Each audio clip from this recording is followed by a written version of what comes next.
Rarely does it ever occur. I mean, it's something we all go through. I mean, you expect to have fear. You expect to have some doubts maybe in your ability, and even a lot of guys lose faith in the mission, especially in the latter years as the war drug on. You've got guys questioning, what's the mission? Why am I here? What are we doing?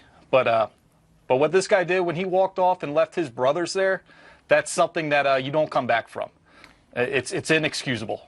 I want to play this clip of Susan Rice. She uses the phrase honor and distinction. Play that.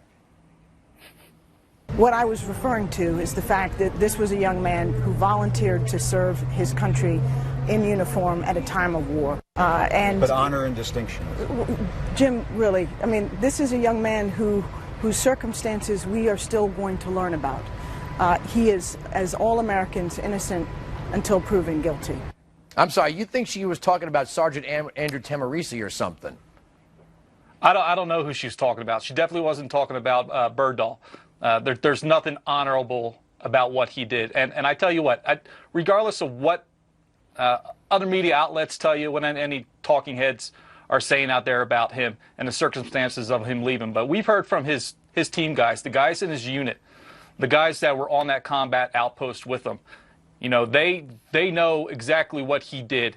They were there with him. They stood side by side. They stood watch at night on 50 caliber machine guns. They scanned the horizon with their night vision goggles. If those guys said that he walked off and left them high and dry, well, then guess what? That's what he did. And that's what the Pentagon concluded in its 2010 report. And it's not like I know the State Department spokesperson, Marie Harf, tried to say there's conflicting reports. Actually, there isn't.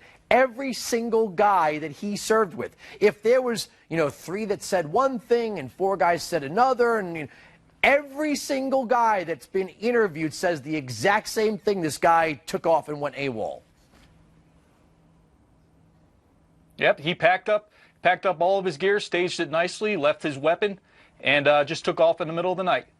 And I don't know if he thought somehow he could barter a deal with the Taliban or could somehow contact them and maybe negotiate something.